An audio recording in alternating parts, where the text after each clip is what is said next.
So যেহেতু আমাদের বিয়ারিংটা বলতে হলো এল পয়েন্টে, তাহলে আমরা এল পয়েন্টে বিয়ারিং খুঁজবো, তাই না? এল পয়েন্টে বিয়ারিং খুঁজবো। Okay, so what is the angle বাবা? দেখো আমাদের অ্যাঙ্গেল কোনটা লাগবে? আমাদের অ্যাঙ্গেল লাগবে হলো নর্থ এক্সিস থেকে এই জায়গা পর্যন্ত যে অ্যাঙ্গেলটা আছে সেগুলো আমাদের লাগবে, তাই না? সো এর মধ্যে খেয়াল করে দেখো, এটা তো 90 ডিগ্রি, এখানকার এটাও 90 ডিগ্রি, এটাও 90 ডিগ্রি, তাই না? এখানে এতটুকু বাকি থাকে, তাই না বাবা? ওকে, সো এতটুকু যদি আমরা বের করতে চাই, তাহলে আমাদের যেই পয়েন্টটা আছে সেই পয়েন্টে আমরা আগে একটা লাইন টেনে নিই। এই যে একটা লাইন টানলাম, এখানে একটা লাইন টানলাম, তাই না? সো তোমরা খেয়াল করে দেখো, যদি আমরা সামহাও এখানকার অ্যাঙ্গেলটাকে ফাইন্ড আউট করতে পারি, এই অ্যাঙ্গেলটুকুকে ফাইন্ড আউট করতে পারি, তাহলে আমরা এখানকার অ্যাঙ্গেলটুকু জেনে যাব, রাইট? তাই না বাবা? কারণ আমাদের এখানে একটা জেড ক্রিয়েট হয়, লুক একটা জেড ক্রিয়েট হচ্ছে কিনা। এই যে এখান দিয়ে গেলাম আমরা, এখান দিয়ে গেলাম, এখানে আসলাম, আর এখানে আসলাম, এটা জেড ক্রিয়েট হলো না বাবা? সো জেডটা ক্রিয়েট হলে কি হয়, এখানকার অ্যাঙ্গেলটা আর এখানকার অ্যাঙ্গেলটা ইকুয়াল হয়। ওকে, সো তাহলে আমাকে বলো এখানকার অ্যাঙ্গেলটা কতটুকু হবে, এখানকার অ্যাঙ্গেলটা কতটুকু হবে? সো আমাদের এখানকার পুরোটা হচ্ছে 90 ডিগ্রি, উপরেরটুকু যদি 75 হয়, তাহলে 90 - 75 করলে কত হবে বাবা? ওকে, সো দেখি বাবা আমরা, সো এখানকার যে অ্যাঙ্গেলটা আছে এটা কত হবে বাবা? 75 থেকে 80 পর্যন্ত গেলে কত হয়? 5, অ্যান্ড এখানে আছে কত? 15 ডিগ্রি, রাইট? 15 ডিগ্রি, তাহলে এখানকার অ্যাঙ্গেলটা আমাদের কতটুকু হবে বাবা? That will be also 15 degree, right? না, এটা তো 15 ডিগ্রি হবে না, এটা তো 15 ডিগ্রি হবে না। আমরা দেখি খেয়াল করে, এখানকার পুরো যে অ্যাঙ্গেলটা আছে, পুরো অ্যাঙ্গেলটা 50 থেকে যদি আমি 15 ডিগ্রি বাদ দেই, একদমই কথা বলবো না বাবা, 50 থেকে যদি আমি 15 ডিগ্রি বাদ দেই, তাহলে আর কত থাকে বাবা? 35 ডিগ্রি। তাহলে এখানকারটা যদি 35 ডিগ্রি হয়, তাহলে এখানকারটা কত হবে? এখানকারটা হবে হলো 35 ডিগ্রি, রাইট? তাহলে এখানকারটা হবে হলো 35 ডিগ্রি। সবাই কি বুঝতে পেরেছে 35 ডিগ্রি ভ্যালুটা? তাহলে আমাকে বলো এই যে বিয়ারিংয়ের যে অ্যাঙ্গেলটা, এটা কত হবে? এটা কত হবে? সো ফার্স্ট অফ অল, এখান থেকে এখান পর্যন্ত হচ্ছে 90 ডিগ্রি, এখান থেকে এখান পর্যন্ত হচ্ছে 90 ডিগ্রি, এখান থেকে এখান পর্যন্ত হচ্ছে 90 ডিগ্রি, আর তারপরে হচ্ছে 35 ডিগ্রি। তার মানে হচ্ছিল 90 আছে কয়টা? তিনটা 90 প্লাস হচ্ছিল 35। সবাই কি এতটুকু বুঝছি বাবা? 3টা 90 প্লাস 35, বুঝতে পেরেছি সবাই? ওকে, এরপরটা দেখো, find the value of L Q. L থেকে কিউ এর লেন্থ বের করতে হবে। সো এল কিউ এর ভ্যালু আমরা কিভাবে বের করতে পারি বাবা? এল কিউ এর ভ্যালু আমরা কিভাবে বের করতে পারি? সাইন রুল দিয়ে কি হবে? না, সাইন রুল দিয়ে করতে হলে তো তোমাকে আর একটা সাইনের অ্যাঙ্গেল দরকার। সাইন রুল অ্যাপ্লাই করার জন্য অ্যাটলিস্ট 2 অ্যাঙ্গেল অফ সাইন দরকার। কোথায় বাবা? একটাই তো সাইনের অ্যাঙ্গেল, যেখানে পিএল কিউ। কোথায় পিএল কিউ? এখানকার অ্যাঙ্গেল আমরা জানি না তো, কিভাবে বের করেছো? কোন যে উল্টাপাল্টা কথা বলবো না। ওকে, সো এল কিউ এর ভ্যালু আমরা কিভাবে বের করতে পারি বাবা? দেখো, এল কিউ এর ভ্যালু বের করার জন্য আমরা কস রুল ইউজ করতে পারি, তাই না? So cos 50 degree is equals to, cos 50 degree equals two কি হবে বাবা? 20 স্কোয়ার প্লাস 17 স্কোয়ার মাইনাস হচ্ছিল এল কিউ এর উপরে square divided by 2 into 20 into 17। So এখান থেকে আমরা এল কিউ এর ভ্যালু কীভাবে বের করতে পারি? এখান থেকে এল কিউ এর ভ্যালু আমরা কীভাবে বের করতে পারি? 12 ওকে, সো এরপরে দেখো বাবা, calculate the angle P L Q. P L Q আমরা কীভাবে বের করতে পারি? পিএল কিউ মানে এখানকার অ্যাঙ্গেলটা, এইটা বের করতে আমরা কিভাবে করে পারি? এখন আমাদেরকে সাইন রুল ইউজ করতে হবে। ওকে, সো পিএল কিউ মানে কোনটা বাবা? পিএল কিউ মানে কোন অ্যাঙ্গেলটা? পিএল কিউ মানে হচ্ছে এখানকার অ্যাঙ্গেলটা। তো সেটাকে বের করতে পারি আমরা কিভাবে করে? দেখো, আমরা বের করতে পারি হলো যে 20 divided by sine PL Q, right? আরটা কি আছে বাবা? 20 divided by sine PL Q. আরটা কি আছে বাবা? দেখো, আরটা আমরা এই যে এই পাশে যে ভ্যালুটা বের করলাম এল কিউ এর ভ্যালু কত? 12.9 এর সাথে কি আসবে? 12.96 এর সাথে এই এর অপোজিটটা আসবে, তাই না? সাইন 50। সো আমরা এখান থেকে পিএল কিউ এর ভ্যালু বের করতে পারি, তাই না বাবা? সো পিএল কিউ অ্যাঙ্গেলের ভ্যালু কত বের হয়? বের করো। পরেরটা দেখো কি বলেছে, hence find the bearing of L Q. Bearing of L Q, bearing of Q from L. Q এর বিয়ারিং বের করতে হবে ফ্রম এল, রাইট? কিউ এর বিয়ারিং বের করতে হবে ফ্রম এল। ওকে, সো আমরা সবাই ভালো করে দেখি আমরা এটা বের করতে পেরেছি। সো এখানকারটা আছে 305, তাই না? 305। তাহলে আমাকে বলো, আমরা তো টোটাল একটা অ্যাঙ্গেল মানে তো হচ্ছে 360 ডিগ্রি, রাইট? তাহলে আমাকে বলো দেখি এই জায়গা থেকে এই জায়গার ভ্যালু কত হবে? এই জায়গা থেকে এই জায়গার ভ্যালু হচ্ছে 55 ডিগ্রি, তাই না? তাহলে আমরা পিএল কিউ এর ভ্যালু কত বের করেছি? পিএল কিউ কত বের করেছি? 16.9 বের হয়েছে, 16.9 না, এটা হবে না বাবা, আরো বড় বের হবে। The value must be bigger then that. 305, 360 কোনটা বাবা? সো 90 ইন্টু 3 প্লাস 35, 305, ঠিকই তো আছে। 305 মাইনাস 360 ডিগ্রি মাইনাস 55 কত আছে বাবা?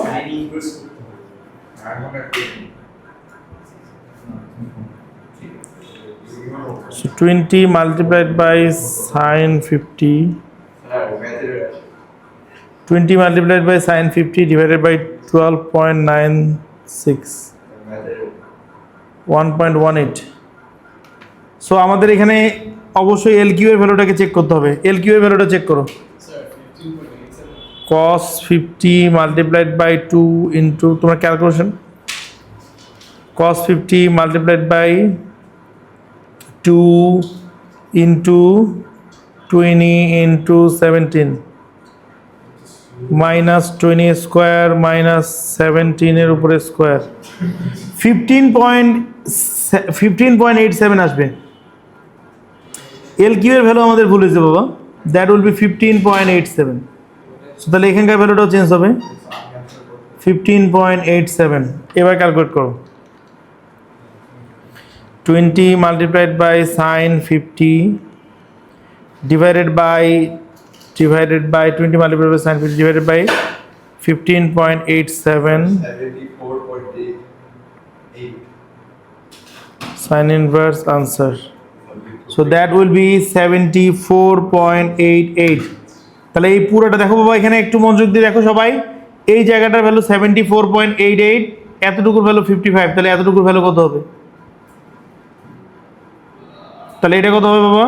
এইটা হবে হলো 74.88 মাইনাস 55, 74.88 মাইনাস 55, তাহলে এটা কত আসে বাবা? এটা আসে হলো 19.88। সবাই কি বুঝতে পেরেছি বাবা?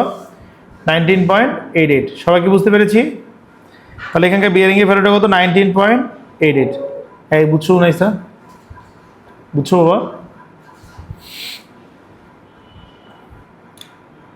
সো দেখো জিনিসগুলো কিন্তু কমপ্লিকেট না, জাস্ট খালি একটা রুলসই, ওই যে সাইন রুল কস রুল এগুলোই ইউজ করতে হয়। ওকে, সো আমরা আরেকটা মজাদার করি। ওকে, সো তাহলে বাবা এখান থেকে আমরা কি দেখতে পাই? দেখো এখান থেকে আমরা কি দেখতে পাই যদি আমরা করি। সো ফার্স্ট অফ অল এখানে দেখো কি বলা আছে। ফার্স্ট অফ অল এখানে কি বলা আছে যে এই লেন্থগুলো দেওয়া আছে। Calculate the length of LP, LP এর লেন্থ বের করতে হবে। সো এলপি এর লেন্থ বের করার জন্য আমাদেরকে দেখো এটা কি পিথাগোরাসের ফর্মুলা আমরা ইউজ করতে পারবো? এখানে বলতে হলো ডিউ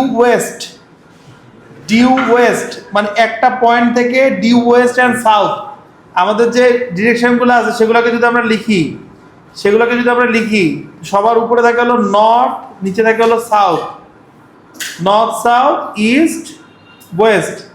তাহলে ওকে হইলো ওয়েস্ট ইস্ট, এদের মাঝখানে যে অ্যাঙ্গেল আছে সেটা কি 90 ডিগ্রি, তাই না? নর্থ আর ইয়ার মাঝখানের অ্যাঙ্গেলটা সবসময় হচ্ছে 90 ডিগ্রি, তার মানে এখানকার অ্যাঙ্গেলটা 90 ডিগ্রি। সো আমাদেরকে যেহেতু এলপি বের করতে বলছে, তাহলে এলপিটা বেসিক্যালি হাইটের কথা বের করতে বলেছে। তো তাহলে আমরা এটাকে কিভাবে করে করতে পারি বাবা? এইচ এর উপরে স্কোয়ার প্লাস হচ্ছিল 1200 এর উপরে square, okay, is equals to 1300 এর উপরে স্কোয়ার। সো এখান থেকে আমরা কি বলতে পারি? H square is equals to 1300 এর উপরে স্কোয়ার মাইনাস 1200 এর উপরে স্কোয়ার। ওকে, তাহলে সেখান থেকে আমরা কি বলতে পারি? সেখান থেকে আমরা বলতে পারি এইচ এর ভ্যালু বের করতে পারি। কত আসছে? 500। সো এরপরে দেখো calculate the bearing of S from P. Bearing of S from P, যেই পয়েন্টের কথা বলবে বিয়ারিংটা সেখানে খুঁজতে হবে, তাই না? ফ্রম পি বলেছে, তাহলে বিয়ারিংটা আমরা পিতে খুঁজবো, তাই না? ফ্রম পি বলেছে, তাহলে বিয়ারিংটা আমরা পিতে খুঁজবো। তাহলে বিয়ারিং যদি পিতে খুঁজি, তাহলে এখানকার অ্যাঙ্গেলটা কত হয়? যে এখান থেকে এখান পর্যন্ত লাইনটা, রাইট? সো এটা বের করার জন্য আগে আমরা কি করব? আগে আমরা এখানকার অ্যাঙ্গেলটা বের করব, তারপর 360 থেকে সাবট্রাক্ট করলে we will get the value. তাহলে এখানকার অ্যাঙ্গেলটা আমরা কিভাবে বের করতে পারি বাবা? এখানকার অ্যাঙ্গেলটা আমরা কিভাবে বের করতে পারি? এই তোমরা তো জানো না তোমাদের যে ফুল মকের কথা, ফুল মকের কথা তো জানো তাই না? Okay, best of luck. Full mock on Saturday, full syllabus general ম্যাথসের, আমি তো দিছি গ্রুপে। হ্যাঁ, ওকে। সো তাহলে এখানকার ভ্যালুটা আমরা কীভাবে করে বের করতে পারি দেখো, এখানকার ভ্যালুটা আমরা কীভাবে করে বের করতে পারি, এটার অপোজিট আছে, এটার অপোজিট আছে, এটার অপোজিট আছে, আর কি দেওয়া আছে, অ্যাডজাসেন্টও আছে। তাহলে তোয়া দিয়েই তো বের করা যায়। এখানকার ভ্যালু যদি থিটা হয় তাহলে tan থিটা ইকুয়ালস টু কি হয়, অপোজিট হচ্ছে 1200 আর অ্যাডজাসেন্ট হচ্ছে 500। তাহলে এখান থেকে আমরা কি বলতে পারি, theta equals to tan inverse 12/5। কত আসে বাবা এটার ভ্যালু, থিটার ভ্যালু 67.38। এবার তোমরা আমাকে বলো যে এখানে যদি এতটুকু যদি 67.38 হয় তাহলে এখান থেকে এখান পর্যন্ত কতটুকু? কারণ আমরা জানি বিয়ারিং বলতে কি বুঝি বাবা, বিয়ারিং বলতে বুঝি হলো নর্থ এক্সিস থেকে শুরু করে ওই লাইনের দিকে আসবো আমরা ক্লকওয়াইজ ডিরেকশনে। উনাইসা বুঝছো বাবা? তাহলে আমাদের ভ্যালুটা কত হবে বাবা? তাহলে ভ্যালুটা হবে হলো আমাদের 360 মাইনাস 67.38। সেটা কত হয়? 360 মাইনাস 67.38 কত আসে? 292.62। সবাই কি বুঝতে পারছি বাবা? ওকে, সো পরেরটা কি বলছে দেখো, boat sail from S to P, boat sail from S to P, okay, and it left 1556। এটা মানে কি বাবা? দুপুর 3টা 356, তাই না? দুপুর নাকি রাত? এটা দুপুর 356। অ্যান্ড রিচ টু পি হচ্ছিল কি 404, মানে দুপুর 4:04 গিয়ে পৌঁছাইছে। ওকে, ক্যালকুলেট দ্য স্পিড। আচ্ছা, যেতে আমাদের সময় লেগেছে কত মিনিট, এটা আমরা কিভাবে ক্যালকুলেট করতে পারি দেখো। সো 1556 থেকে আমরা গিয়েছি হলো কত, 1604-এ। তাহলে এখানে আমাদের 4 মিনিট, এখানে আমাদের 4 মিনিট, তো টোটাল আমাদের টাইম লেগেছে কতটুকু বাবা? টোটাল টাইম হচ্ছিল 8 মিনিটস, রাইট? অ্যান্ড 8 মিনিটসকে যদি আমরা আওয়ার্সে কনভার্ট করি, 8/60 করতে হবে, তাই না? সো দ্যাট উইল বি, এটা আওয়ার হবে, তাই না বাবা? তাহলে এটা আওয়ারে কনভার্ট হয়ে যাবে। ওকে, সো এটা যদি আওয়ারে কনভার্ট হয়ে যায় তাহলে হোয়াট উই ক্যান ডু, এটার ডিস্টেন্স কতটুকু ছিল বাবা? 1300 ডিস্টেন্স ছিল। তাহলে ফর্মুলাটা কি, এস ইকুয়ালস টু ভি টি।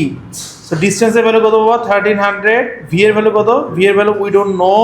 টাইমের ভ্যালু হচ্ছিল 8/60। সো ভি এর ভ্যালু আমরা কীভাবে বের করতে পারি? V equals to 1300 multiplied by 60 divided by 8.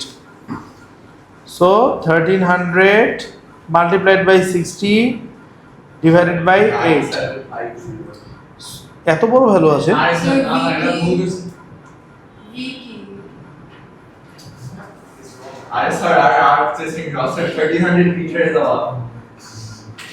$1300 মিটারসে দেওয়া না? আচ্ছা, সো ডিভাইডেড বাই 1000 আসবে, রাইট? সো তাহলে এখান থেকে কত বলতে পারি আমরা? 9.750 কিলোমিটার পার আওয়ার। বুঝছি বাবা সবাই?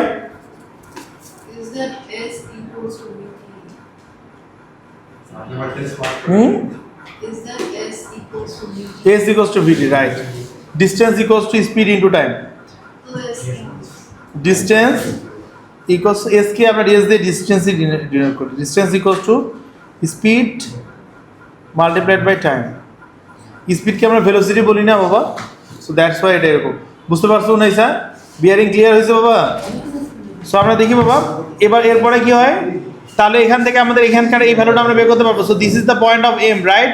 এম বলছে calculate in kilometres of M from K. M from K, এই ডিস্টেন্সটা আমাদেরকে বের করতে বলছে। বাবা আমরা কি এই ডিস্টেন্সটা বের করতে পারবো? লুক, এই ম্যাথটা যখন আমরা লাইনগুলো টেনে নিলাম, ম্যাথটা অনেক ইজি হয়ে গেল না? It's a right angle triangle, তাই না? উন্নয়সা বলো দেখি কুঞ্জ কি হবে? তাহলে এখানকার অ্যাঙ্গেলটা কত হবে? We all know that, right? 180 minus হচ্ছিল 125, রাইট? তাহলে এখানকার অ্যাঙ্গেলটা কত হয়? That will be 180 minus 125। So সেটা কত হয়? 180 মাইনাস 125, সেটা কত হয় বাবা? 55 ডিগ্রি। 55 ডিগ্রি, সবাইকে বুঝতে পারছি? 55 ডিগ্রি। তাহলে আমাদের এখন কি লাগবে? এই অপোজিটেরটা ভ্যালুটা লাগবে, আর এখানকার কি হাইপোটেনিয়াস আমাদের কাছে দেওয়া আছে, অপোজিট আর হাইপোটেনিয়াস, তাই না? অপোজিট আর হাইপোটেনিয়াসকে নিয়ে কাজ করে কে? সাইন। তাহলে আমরা কি বলতে পারি? Sine 55 degree equals to opposite হচ্ছিল কি এম কে, আর হাইপোটেনিয়াস হচ্ছিল কি 15। তাহলে আমরা এখান থেকে এম কে এর ভ্যালু কি বের করতে পারি? 15 সাইন 55 ডিগ্রি। সবাই কি বুঝতে পারছি বাবা? সবাই বুঝছি? এম কে এর ভ্যালু আমরা বের করেছি। ওকে, আমরা এম কে এর ভ্যালু বের করে ফেললাম। এরপরে এম কে এর ভ্যালুটা কত আসে বাবা বলো দেখি একটু। হ্যাঁ, 12.3, সবাই বুঝছি বাবা। ওকে, তারপরটা কি বলছে দেখো, using the measurements from the diagram find the measurements from the diagram. এটা আমাদেরকে মেপে বের করতে হবে, we can not do it by calculation. তাহলে আমাদেরকে এখানে কি করতে হবে বাবা, এখানে আমাদেরকে ওই যে প্রোটেক্টর বসায়ে অ্যাঙ্গেল বের করতে হবে। সো বিয়ারিং মানে বেসিক্যালি কোন অ্যাঙ্গেলটা আমাদেরকে এটা জানতে হবে। বিয়ারিং মানে কোনটা বাবা, বিয়ারিং মানে হচ্ছে যে কোনো একটা লাইন যদি থাকে তাহলে আমাদেরকে কি করতে হবে, নর্থ এক্সিস থেকে আমাদের ওই লাইন পর্যন্ত যে অ্যাঙ্গেলটা ক্রিয়েট হবে দ্যাটস বিয়ারিং। এটা নর্থ এক্সিস, এখান থেকে এই লাইন পর্যন্ত যে অ্যাঙ্গেলটা ক্রিয়েট হবে সেটা হচ্ছে বিয়ারিং। সবাই বুঝতে পারছি বাবা? ওকে, সো এটাকে যদি আমরা করি বাবা, দেখো এটাকে কিভাবে করে করা যায়। সো আমাদের এখানকার অ্যাঙ্গেলটা কত আছে দেখো, 54 ডিগ্রি, রাইট? সো আমাদের এখানে কি বের করতে বলছে, calculate the bearing of are from P, P point থেকে আর এর বিয়ারিং বের করতে হবে। So bearing of are from P কি হবে বাবা, ফ্রম পি। সো ফ্রম যেহেতু পি বলেছে তার মানে আমরা পিতে বিয়ারিং খুঁজতে হবে। তো পি পয়েন্টে যদি আমি বিয়ারিং খুঁজতে যাই তাহলে পিতে তো নর্থ এক্সিস দেওয়াই আছে, তাহলে এখান থেকে আমাদের এখানে আসতে হবে। ওকে, সো তাহলে এখানকার অ্যাঙ্গেলটা আমাদের বের করতে হবে। সো তাহলে আমাদের এই অ্যাঙ্গেলটুকু লাগবে। এই অ্যাঙ্গেলটুকু আমরা কিভাবে করে বের করতে পারি বাবা, এই অ্যাঙ্গেলটুকু বের করতে পারি হলো আমরা কিভাবে করে বলো দেখি, কোন রুল দিয়ে এটা বের করা যায়? সোকাতোয়া দিয়ে বের করা যায়? সোকাতোয়া দিয়ে বের করা যায় বলো? না। সাইন রুল দিয়ে বের করা যায় না, তাহলে খালি কস রুল দিয়ে বের করা যায়। সো তাহলে এখানকার অ্যাঙ্গেলটা যদি থিটা হয় তাহলে আমরা কি বলতে পারি, কস থিটা ইকুয়ালস টু কি, যেই দুইটা অ্যাঙ্গেলের আশেপাশে আছে ওই দুটোর উপরে স্কোয়ার। সো 250-র উপরে স্কোয়ার প্লাস 160-র উপরে স্কোয়ার মাইনাস 340-র উপরে স্কোয়ার ডিভাইডেড বাই 250 প্লাস 160। সবাই বুঝছি বাবা? সো এখান থেকে থিটার ভ্যালু কত আসে, cos inverse of that value কত আসে বাবা, ভ্যালুটা 110.11। সো এটা যদি 110.11 হয় তাহলে আমরা এখানকার অ্যাঙ্গেলটা কত পাই, বিয়ারিং এর ভ্যালুটা কত পাবো বলো দেখি, 19 বলো, বিয়ারিং এর ভ্যালুটা তাহলে কত হবে, 54 প্লাস 110, রাইট? হ্যাঁ, সো তাহলে এটা কত হবে বাবা, 54 প্লাস 110.11, ঠিক আছে? তাহলে 164.11। সবাই বুঝছো বাবা?